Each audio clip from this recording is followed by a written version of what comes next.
መካሪዎች ብዙ ጊዜ በዚህ ሂድ በዛ ትሂድ ይሉሃል። እሱን ነው አትስማ ያለው። ሰግጥ ያለው እኮ እሱን ነው። ለዛ ነው የተሳካለት። ይሄ አሁን የምትለው ምክር ምናምን ሰምቶ ቢሆን አይመጣም ነበር እዚህ ጋር ገብቷል። ምን ይለኛል ሰለሞን እንዴት ያየኛል ምናምን ብሎ ቢሆን ኖሮ እዚህ ጋር አይደርስም። እሱን እኮ ነው ቻሌንጅ ያደረገው።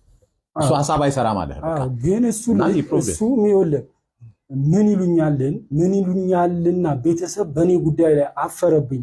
በአጭር ጊዜ የትልቅ ደረጃ ደርሼ ይህንን የተሰማሽን እፍረት ሁሉ ወደ ትልቅ ድልና ሌላውን ሳስከትል ታያለሽ ብዬ እናቴን ነው ወደዚህ የመጣሁት እኮ አለ እኮ። በቃ ይሄ ምን ይሉኛል እኮ ሐሳብ አለበት እኮ። ኖ አትስማ፣ እሱ አይደለም ያለው አትበል ነው አንተ ከምትናገረው። እኔ አሁን እሱን አልሰማሁትም ስላለ ማለኝና ብሏል እኮ አምኜ አንተ ከምትናገረው ከ3 4 ቀን በፊት ስላለ አንተ ከምትናገረው እናትየው ናቸው ምን ይሉኝ አለባቸው። ስለዚህ እሳቸውን አሳስባቸውን ሪቨርስ ለማድረግ ነው የሰራው። እሱማ በቃ ኦልሬዲ ምን ይሉኝ ግድ የለውም። አሁን ብዙ አንድ ሰው ላይ በጣም አተኮረን ሐሳቡ ብናወራ ነው ደስ የሚለኝ። ዞሮ ግን ሰገጥ ፈምስ the very concept ማንንም አትስማ ነው። በቃ ኢቭን በድሮ ቋንቋ እንኳን ብንሄድ ሰገጤ ብትባልም don't care about it እያለ ነው። ገብቷል። ሰገጤ ቢሉህም በቃ ዝም በላቸውና መንገድን ቀጥል ነው ያለው። ሂደት ሶ ምንድነው ስተቱ እዚህ ጋር አልገባኝም። አርጉ አሳይቷል። እሺ ይኸውል አሁን ከዚህ ጎን ለጎን አሁን እዛው እንትን ላይ ያለን እዛው ፕሮግራም ላይ ያለን ከሃይማኖት አንፃር በሃይማኖት ሰላምታ ሰው እንዴት ቅዱስም እርኩስም ይሆናል? ሰው እንዴት ቅዱስም እርኩስም ውስጡ መገኘት ይፈልጋል የሚሉ ሐሳቦችም ተነስተዋል። በምን ምክንያት ነው? ለሽልማትም የቀረቡ ሰዎች የሃይማኖታዊ ስብከቶችን ጥሪዎችን በማድረጋቸው ሌሎችም እኔ ማመስገናቸው ዋትኤቨር የፈለከው ነገር ውስጥ ሆነ ፈጣሪህን ማመስገን ለምን ብዬ መልሰው አይደለም። መመስገን አለበት። ከፈለገ ቆሻሻ ውስጥ ታወጣኛለህ ብሎ ተስፋ አድርጎ የሚመጣን ሰው ማበረታታት ነው እኔ በግሌ ያለኝ አስተሳሰብ ማለት ነው። ግን ለምን እነዚህ ነገሮች በዚህ ቦታ ላይ ተጠሩ? ቦታው እርኩስ ነው ብሎ ከማሰብም ሊሆን ይችላል። እርስ በራሱ የሚጋጭ ሐሳብ አለው። የሆነ ችግር አለበት ካልክ ያንን ችግር አንተ ተናግረህ እስክታስወግደው ድረስ መጠበቅ አይደለም። በዛው መድረክ ላይ የቀረበ ሰው ላስወግደው ብሎ ሳስቦስ ከሆነ መብቱ ነው።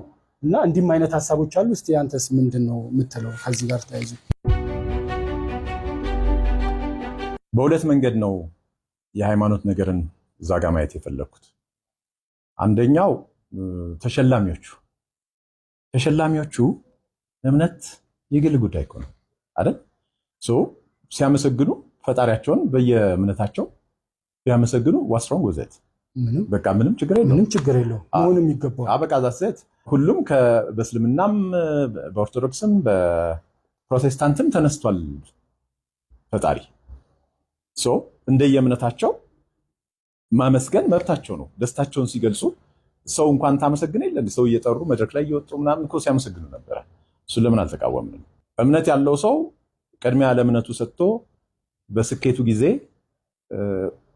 ፈጣሪውን ወይም አምላኩን ማመስገኑ ምንም ስብከት አይደለም። ተቀበሉ ያለ አልሰማሁም። እዛ ውስጥ ለራሳቸው ነው ያመሰገኑት ተሸላሚዎቹ ለራሳቸው ረዳኝ ያሉትን አማልክት ሊሆን ይችላል ፈጣሪ ሊሆን ይችላል እየጠሩ አመስግነዋል። ምንም ችግር ያለው አይመስለኝም። ለእኔ ችግር የሆነው አንደኛዋ ሸላሚ የተናገረችው ነው ልክ ያለው ነው። እዛ ጋር ለመሸለም ነው የመጣችው። እኔ እዚህ መድረክ ለመቆሜ እግዚአብሔር ይመስገን ብትል ኦር አላህ ይመስገን ችግር የለብኝም። በቃ እሷም ያ ቦታ ስኬቷ ከመሰላት ማመስገን መብቷ ነው። ተቀበሉ ግን ነውር ነው። I'm sorry to say it። ይሄውን እምነቱን መጋፋት ምናምን አይደለም። የትኛውም ሃይማኖት ቢሆን እዛ ጋር መጥቶ ተቀበሉ ስብከት ምናምን ልክ አይደለም። the purpose of እዛ ጋር የቆመችበት እኮ እሱ አይደለም። ሽልማት ለመስጠት ነው፣ ተሸላሚ ለመጥራት ነው። እንትናን ተቀበሉ የመጨረሻው ምርጡ ስጦታ ምናምን ብለህ መናገር ለእምነቱም ጥሩ አይደለም።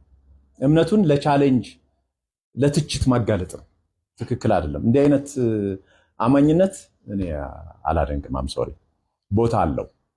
ተሸላሚ ብትሆን ኖሮ ግድ የለኝም። ሸላሚም ሆና ለዚህ ክብር በመብቃቴ ብላ ለራሷ ብታመሰግን ችግር የለብኝም። የመጨረሻውን አሪፉን ስጦታ ልስጣችሁ። እኔ እንግዲህ ክርስቶስን ከሚያመልኩ ውስጥ ነኝ። እምነቴ በዚህ መንገድ ለትችትና ለዘለፋ እንዲጋለጥ ግን አልፈልግም። አለቦታው አንስተህ ለዘለፋና ለትችት ማጋለጥ ተገቢ ነው ብዬ አላምንም። ብዙ ሰው እንትን አደረገች፣ ፕሮቮክ አደረገችና ሶሻል ሚዲያ ላይ መነጋገሪያ ሆነ። ልክ አይደለም፣ በጣም ልክ አይደለም። መታረም ካለበት ይሄ ነው። በተለይ በኃላፊነት ቦታ ሆነ ስትቀር የራሱ ፕሮቶኮልም አለው፣ የራሱ ደንብም የራሱ አካሄድም አለው። ያንን ነው ማድረግ